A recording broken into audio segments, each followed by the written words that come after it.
Aliens. Little green man. 1,000 eyes or one eye. Sci-fi movie monsters. Free-floating with tentacles. Some unknown hyper-advanced civilization. Could science fiction ever become fact? I think it's really simple why Hollywood is fascinated with the concept of first contact with aliens, because that would be probably the greatest scientific discovery in all of human history. Problem is, our universe creates massive barriers to meeting extraterrestrials. It's almost as if the universe is deliberately stopping us from making first contact. We're searching the cosmos. Will we ever find intelligent alien life? Or are we alone?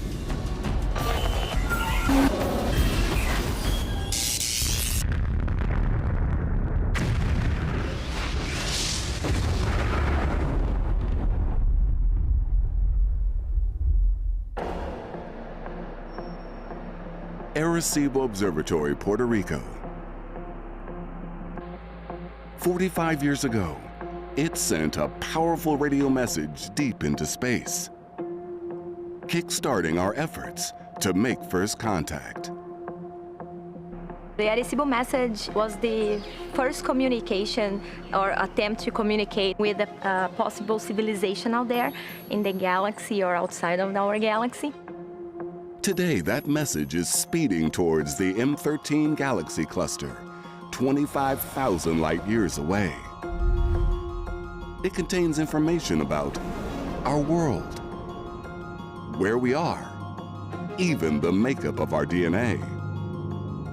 The purpose of this message was, of course, like trying to say hi, and also like to light up this question about, are we alone in the universe? But what chances are there that an intelligent alien race is out there, waiting to receive our message? Do I think there's other intelligent life out there in the universe? The answer is a resounding yes. Yes, I do. We know that life began on Earth pretty much as soon as our planet solidified. So why wouldn't that have happened somewhere else? If life has evolved on other worlds, just how many alien civilizations are out there that we could potentially contact?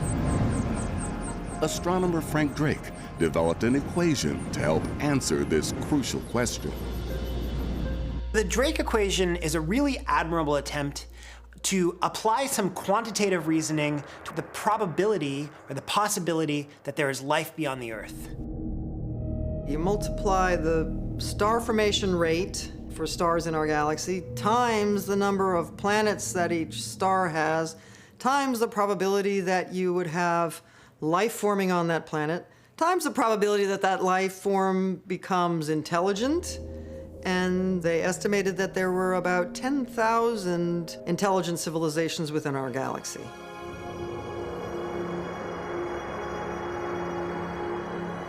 Since the Drake equation was first proposed, our understanding of the galaxy has radically transformed.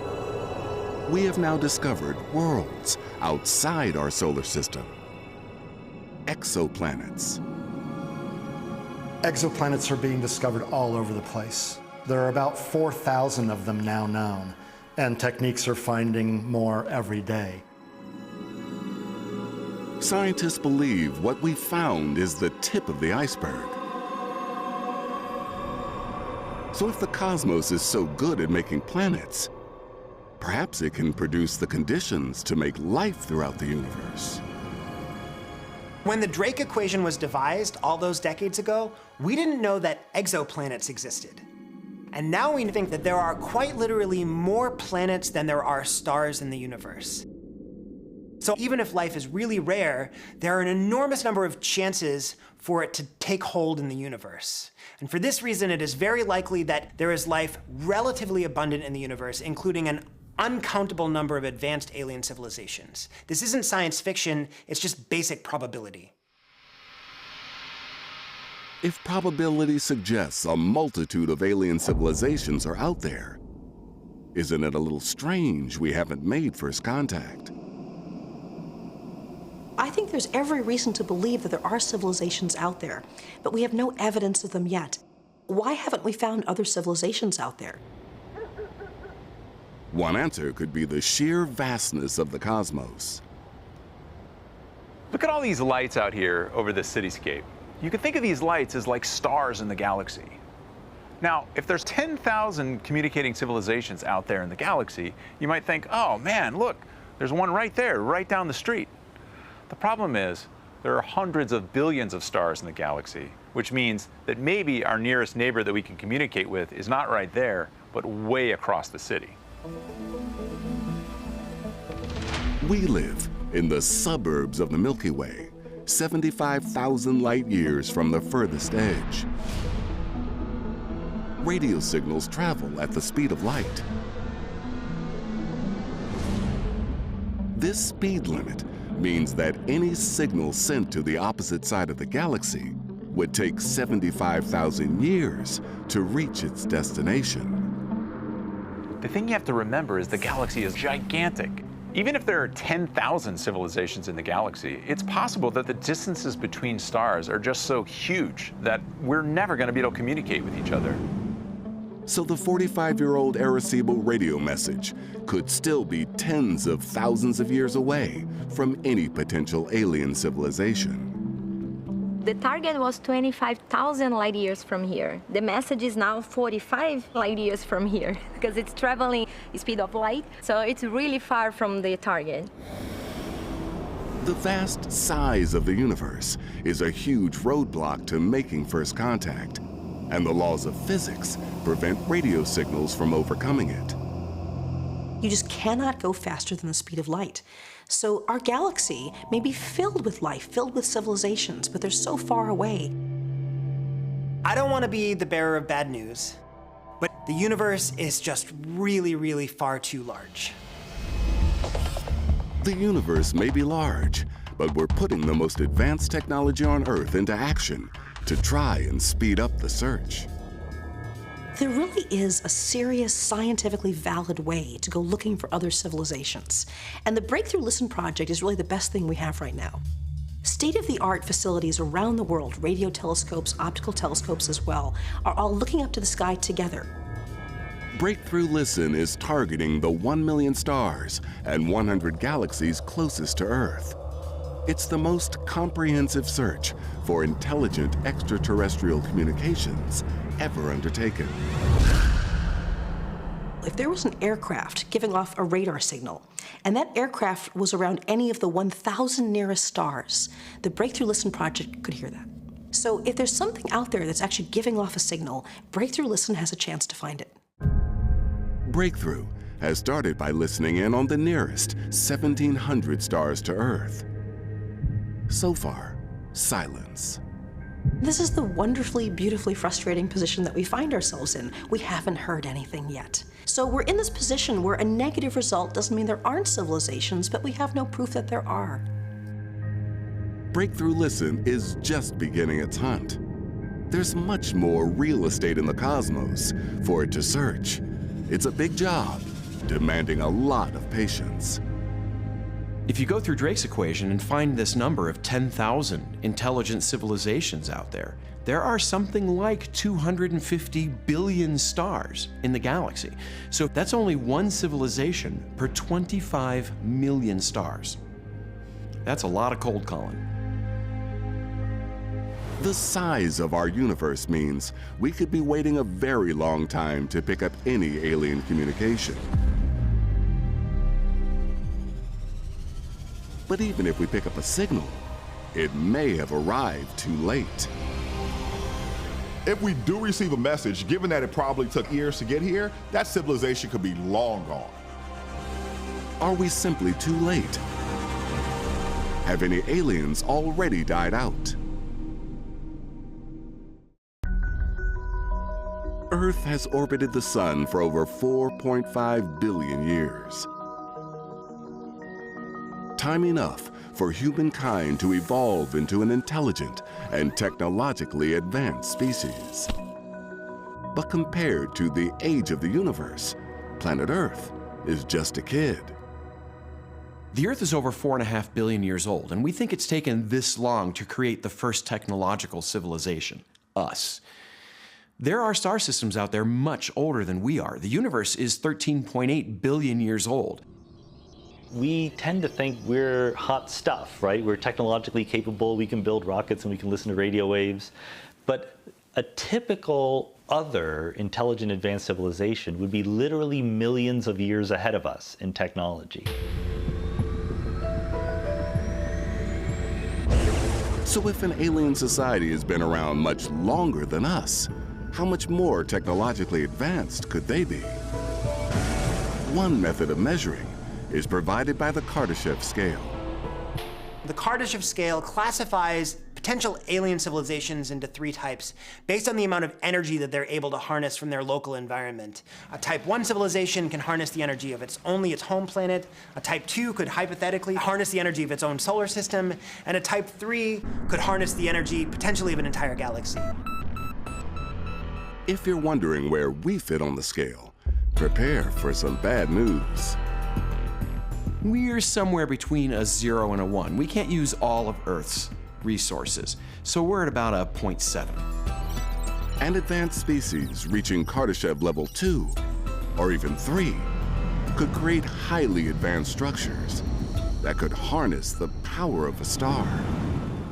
If you get to be an advanced enough civilization, eventually, if your energy demands are so huge, you might build solar panels that you have enveloped your star. This was first thought of by Freeman Dyson, and so we call these Dyson spheres. If such epic engineering occurs in other star systems, or even other galaxies, could we pick up some evidence and then make first contact? The thing about a Dyson sphere is that you've completely blocked all the light coming out from a star, except for the infrared, because these panels are absorbing that sunlight and warming up. When you warm up an object, it gives off what's called thermal infrared light. You can scan the skies looking for that signature to see if there are any Dyson spheres out there. 2015. NASA's Wide Field Infrared Survey Explorer scanned 100,000 nearby galaxies to locate advanced Kardashev civilizations by observing infrared light leaking away from Dyson spheres. They detected nothing. No such galaxy was found, so they didn't find any infrared smoking gun. Given our universe is so old, surely other civilizations should have had time to evolve. If so, maybe we've simply missed them. It's entirely possible that civilizations arose, tried to communicate with the galaxy around them, and the problem was they were asking too early for us. They're trying to knock on our door, but our house wasn't built yet. Earth has been around for under 1/3 of the universe's 13.8 billion year lifespan. The human race, just 300,000 years, a relatively tiny window of opportunity to make first contact.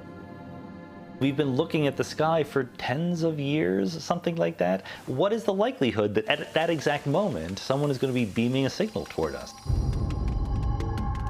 Perhaps the universe prevents intelligent civilizations from surviving for very long, making our chances for first contact even more unlikely.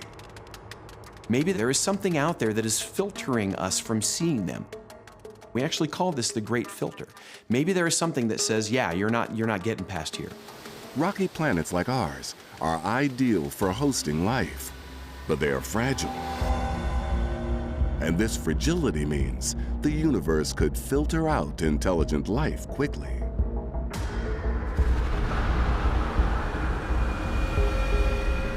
We've discovered very violent star explosions like gamma ray bursts. And these are powerful enough, they may sterilize planets, even across an entire galaxy. And even if intelligent species survive natural phenomena, they may still be filtered out by hitting self-destruct. As we can tell from our own experience, The moment that we started developing technology, we also developed the means for our own destruction by changing the climate on our planet, by developing weapons of mass destruction. And so it's quite possible that civilizations that are advanced enough are short-lived. And if they're short-lived, that would explain why at this point in time there are very few of them that might be around to communicate with us. Finding the relics of an extinct alien civilization could be the ultimate cosmic warning for the human race. If we were to find a civilization out there that may have destroyed themselves by pollution or conflict, it would be almost like staring into a mirror, and it would be a very grim foreshadowing and maybe a lessons learned for us humans here on Earth. We can only hope that some advanced alien species escape the universe's deadly filter. But even if ET still exists out there, the odds remain stacked against first contact.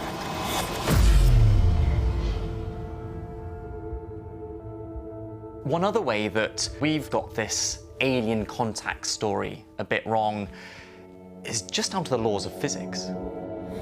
Every day, the physics of the cosmos makes our chances of contact worse. Because our universe is expanding, and it's expanding fast. February 2018. Astrophysicists at the University of Oklahoma find a potential series of rogue planets, 3.8 billion light years away, ranging between the size of our moon and Jupiter. These would be the first alien worlds ever discovered outside our galaxy. And maybe the first of many. Our galaxy alone has trillions of planets.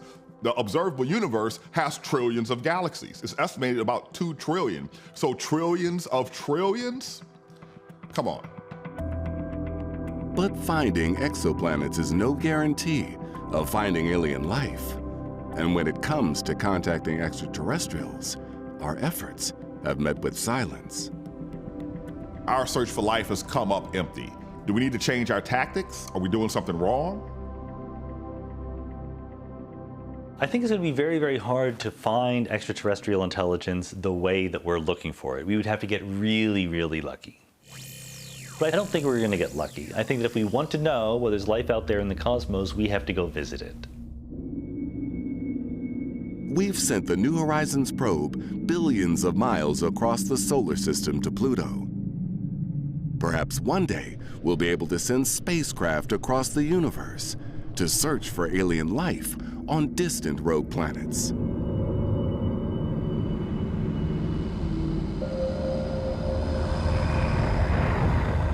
But if a craft left our galaxy to visit these new worlds, its mission would be tough, thanks to the physics of the cosmos. From our perspective here in the Milky Way, every galaxy is on average receding away from us. It looks like nobody likes us and is trying to get as far away from us as possible. This is because our giant universe is expanding. When we talk about the expanding universe, we don't mean that galaxies are doing something active to run away from one another. Actually, it's the underlying space that's expanding, and the galaxies are embedded in that, and that's what causes everything to move apart from everything else. The regions of the universe within 3 million light years of us are expanding at around 45 miles per second, over 160,000 miles per hour. So with our current technology, do we have any chance of actually seeing what these other planets are like? Well, think about the fastest and farthest things we have right now, like the Voyager spacecraft. They've been in space for more than 30 years, going incredibly fast, 38,000 miles an hour. 38,000 miles an hour is fast. But the closest galaxies to us are moving away over 4 times faster. And the further away a probe is sent to travel, the tougher its task.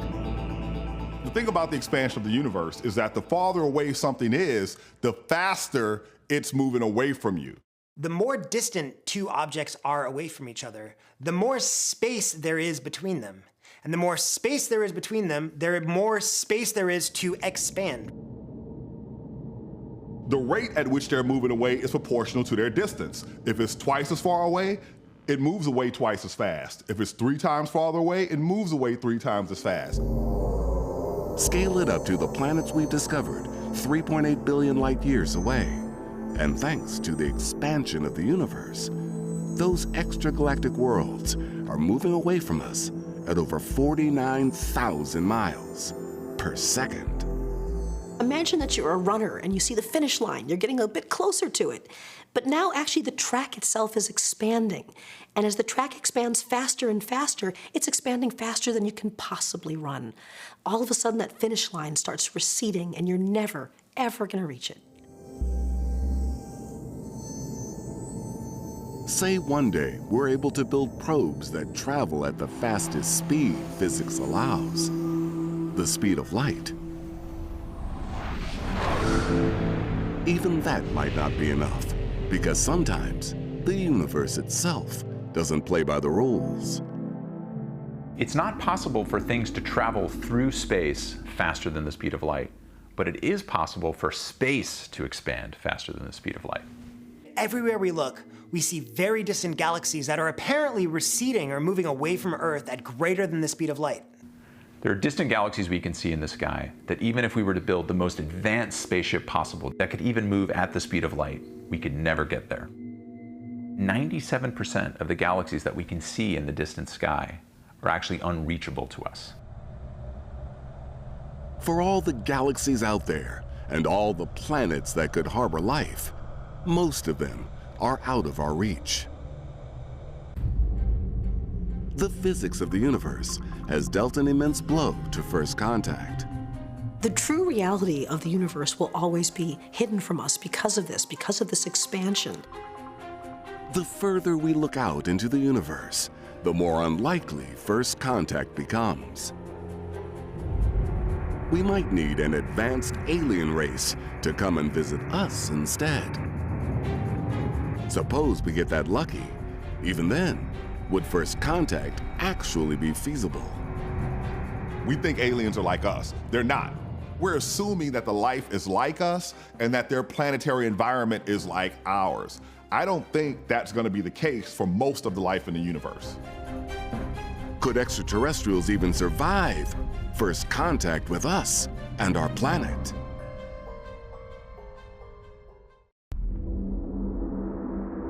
July 2019. The TESS satellite discovered a new alien world 31 light years from us, named GJ357d. At over 6 times the mass of our home planet, it's thought to be a super-Earth. And from our observations, super-Earths appear to be prime real estate. What we see is that the most common type of terrestrial planet is what we call a super-Earth. So that means it's a terrestrial planet, but much more massive. More massive means more gravity, creating a planetary environment completely unlike our own, and life completely unlike ours. If they're on the surface of a super-Earth, it could be that gravity is going to be way stronger. So these aliens aren't going to be very tall, but they are going to be very strong. Super-Earths are just one of many avenues the universe creates. There are other exoplanets orbiting red stars, 10 times smaller than our sun, and others making binary systems, comprising 2 stars instead of 1. We see planets of all shapes and sizes around stars of all shapes and sizes of all sorts of configurations. The potential for life is much more rich and varied than we ever thought before. Retro rockets, 5 and 6, fire. Images of science fiction have fueled numerous fantasies of first contact, but our knowledge of the universe suggests reality could be far, far stranger. If anything, Hollywood has kind of constrained our imagination in terms of presenting so many aliens that basically look like, you know, humans wearing a rubber suit or something. Lower landing legs. We have to let go of this obsession that they're going to be anything like us. So if we're looking for two-legged dudes, forget it.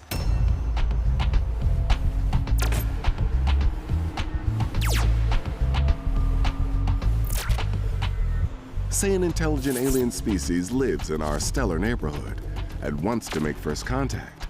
If that alien evolved on a super-Earth or orbited a red star instead of a yellow one, its wildly different biology may prevent it from ever setting foot or tentacle on planet Earth. When you look at life here on Earth, it's almost as if it was custom made for this temperature, for these elements, for this environment. An exoplanet with conditions to support life could still be completely different than life here on Earth. What are things going to be like on an alien world which has a little bit more potassium, or is warmer than average on Earth, or has a thicker atmosphere? Each one of these small variations can mean a completely different ecosystem.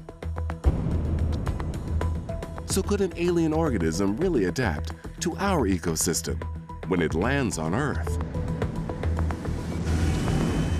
Maybe we haven't made first contact because they can't actually visit us. They could step through the airlock of their spaceship and onto the Earth and just find something toxic with our environment, some reason they're not compatible with the surface of the Earth. It's almost as if the universe is out there deliberately trying to stop us meeting any aliens. Biology creates another obstacle for making first contact. But as planetary scientist Janie Radabaugh finds, even life on Earth can get really weird, taking extreme measures to adapt to a potentially hostile environment. This is the Great Salt Lake. It is the remains of what used to be a much larger lake in the past, and when it evaporated away, it left behind all of the salt. The Great Salt Lake is nearly 10 times saltier than the Earth's oceans. The extreme salt content should make it an inhospitable place for life. Despite this, there are organisms thriving in the water. As we look at life in this vast lake and find that there are billions of microbes living here in this unexpected environment, then we start to realize, well, life forms in ways that we just don't expect, in places we don't expect. Microbial life, known as extremophiles, have developed an ingenious way to survive in the lake. They actually use these solar-powered pumps to pull the salt out of their cells so that they can operate more normally. But in order to do that, they have to live very close to the surface, which means they get a huge amount of UV radiation. So all this pink color that you see behind me is actually the pink of the organisms, and it's sort of like a built-in sunscreen that helps protect them against the UV radiation. Extremophiles are rewriting our expectations on where life can survive on Earth. Could alien biology be much more resilient than we think? These extremophiles should be a little reminder that we haven't been thinking big enough. Maybe ET could readily adapt to our environment. Or perhaps they've got other ideas, using technology to overcome any biological barriers. Maybe the first aliens we meet will be robots. They can build much more powerful life if they don't limit themselves to meat bags. Advanced aliens could have left their biological brains and bodies behind, traveling instead as mobile artificial intelligence. We tend to think of intelligence and consciousness as something mysterious that can only exist inside of biological organisms like us, and somehow therefore can't be copied. But what's given us the whole AI revolution, right? The idea that no, intelligence, and probably consciousness too, is just information processing, and it's just the information processing that really matters. Perhaps an alien would be able to download its consciousness into some sort of computer and travel as a disembodied consciousness. In this state, you'd be essentially immortal. Even if robotic probes are heading for Earth, there's another barrier awaiting us: language. If we do make contact with aliens, are we going to be able to understand each other? Can we communicate? There are around 7,000 languages spoken around the world, each with different sounds and structures. And on top of that, there are other species entirely. I think one of the things that should make us very humble when it comes to communicating with other civilizations is just how much trouble we have communicating with other intelligences on our planet, intelligent animals. Now imagine how much harder it would be to communicate with a life form that's come from a completely different planetary environment. If I were to base my perspective just on movies, I would think that interspecies communication would be easy and frequent and often. But that's not the reality. Science fiction movies will always take shortcuts, that whether it's traveling faster than the speed of light or cheap and easy and instantaneous communication between races. You know, you put something in your ear and suddenly you have a universal translator. The real world would not be that easy. If we were to try to speak English or Spanish or Italian to an alien civilization, those languages are far too steeped in our local history on Earth to be even remotely recognizable or decipherable to an alien civilization.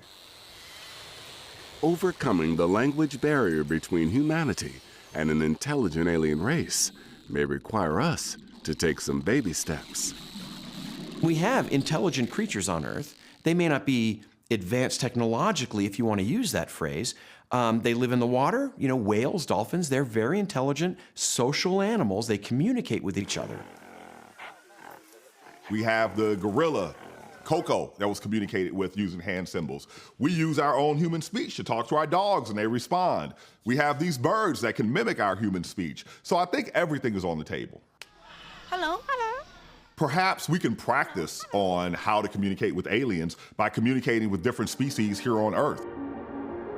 Despite all our potential differences, we'll need to find common ground with ET to make first contact happen. If we're just dumber than the other civilization, there's going to be some things that they can never get us to understand, no matter how hard they try. You know, I love cats. They're so smart, but there's no way I can ever explain to a cat what the point is when I'm sending a text message. But if we do make contact with another civilization that's reached the point of making computers and telescopes and spaceships, I think we'll have no problem getting a common language and communicating about basic science. And the limit will instead be set by whoever's intelligence is lower. So it's possible an advanced species could find ways to face the challenges of first contact. But if an alien civilization is out there and more advanced than us, could there be an even bigger issue at play? Maybe the reason that intelligent aliens haven't ever come to the Earth to visit us is maybe we're just not that interesting. Is the biggest barrier for first contact the fact that aliens don't actually want to meet us? In the movies, first contact usually leads to an alien invasion. Cities get zapped.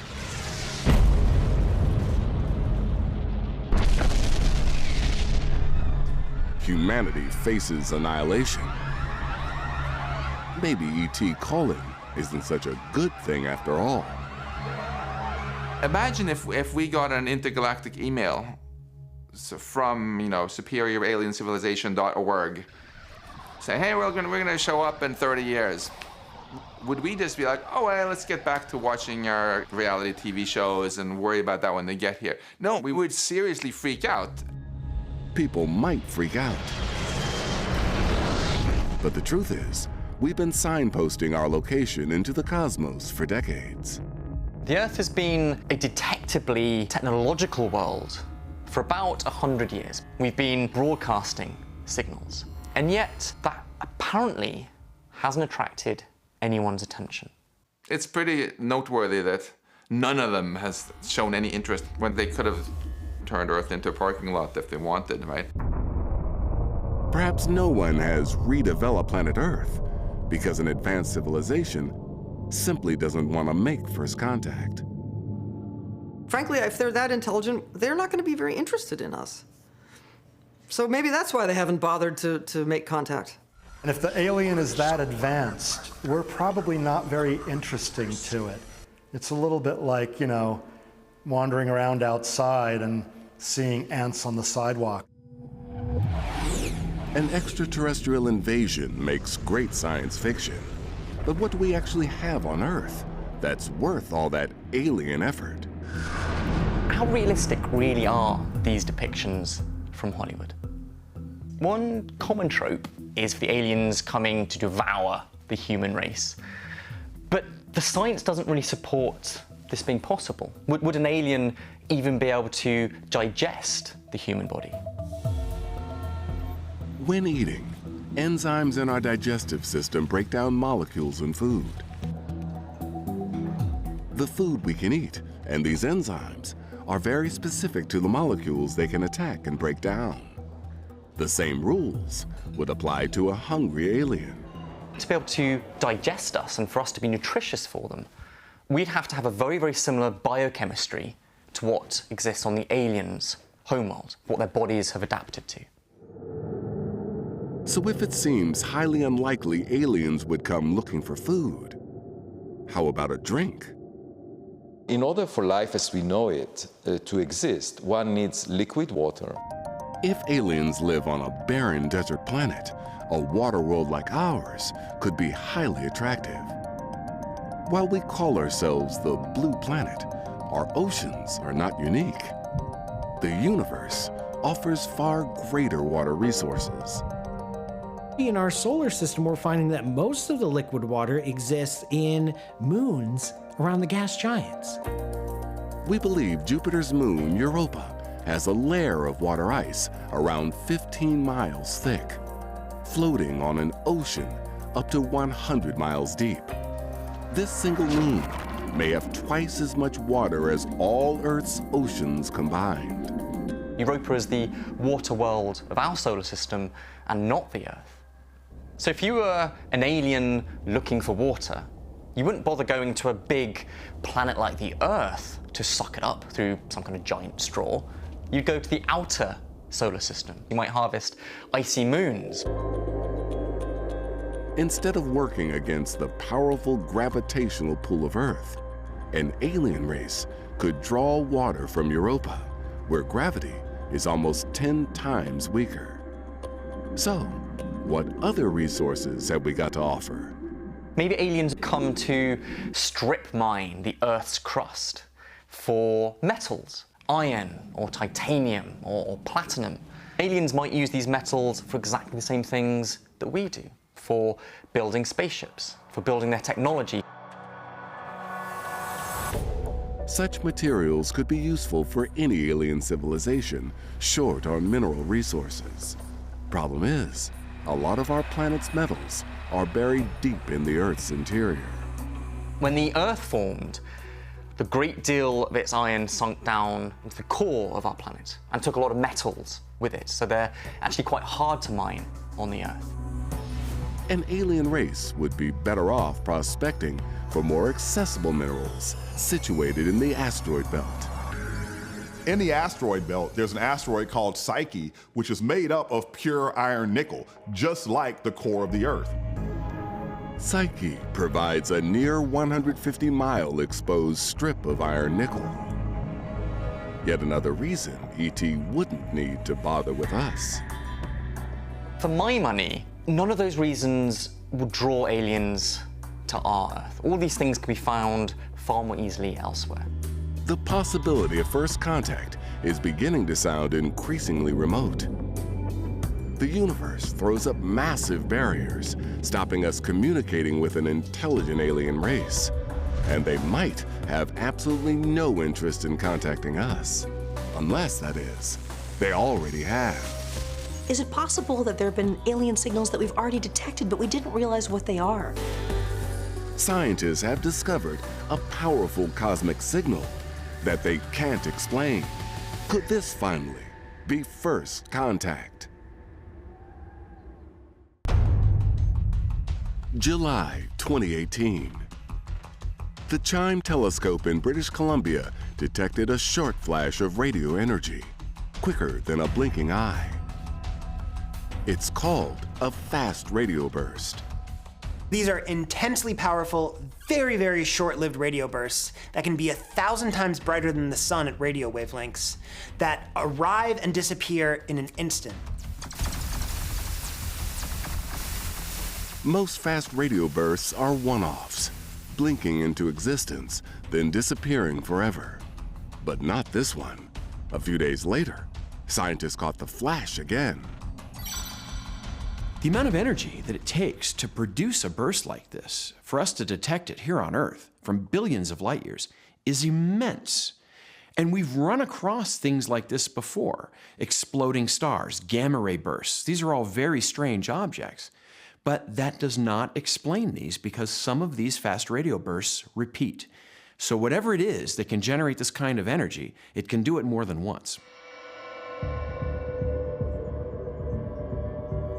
Light comes in many different wavelengths. Radio waves are the longest, making them good for long-distance communications.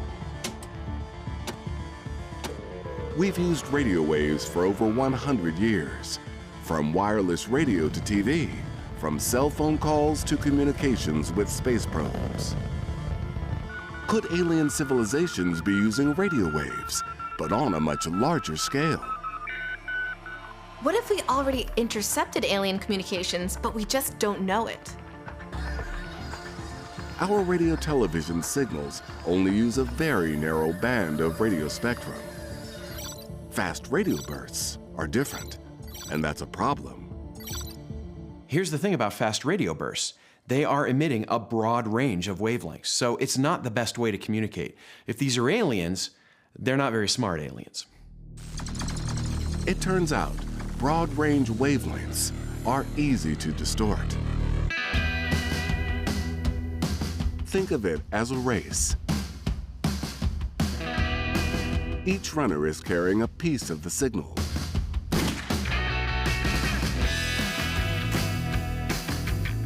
They start off side by side, but as the race goes on, they crisscross, becoming out of sync, meaning the message they delivered is garbled from its original state. The same things happen with broad-range radio signals, and the physics of the universe is to blame. There is a very thin gas out there between the stars, and when you emit radio waves, the radio waves interact with this gas, and the way they interact depends on the wavelength you're talking about. If you use a broad range of wavelengths to send a signal across interstellar space, by the time somebody receives it, it can be a little distorted and weird.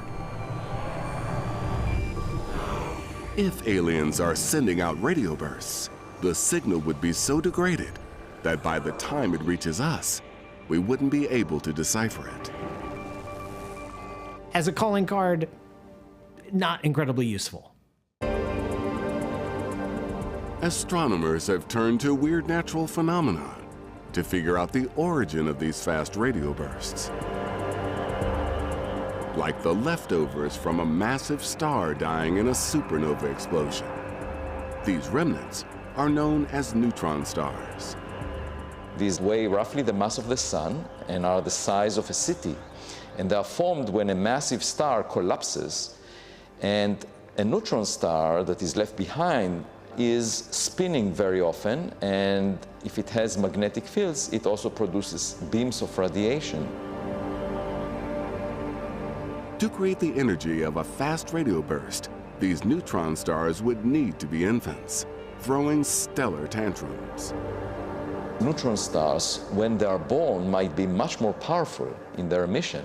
And so perhaps we're witnessing newly born neutron stars that are only decades old, and at their youth, they are so bright that we can see them all the way to the edge of the universe. Whether these mysterious bursts really are aliens trying to say hello or just a natural phenomenon, this isn't first contact just yet.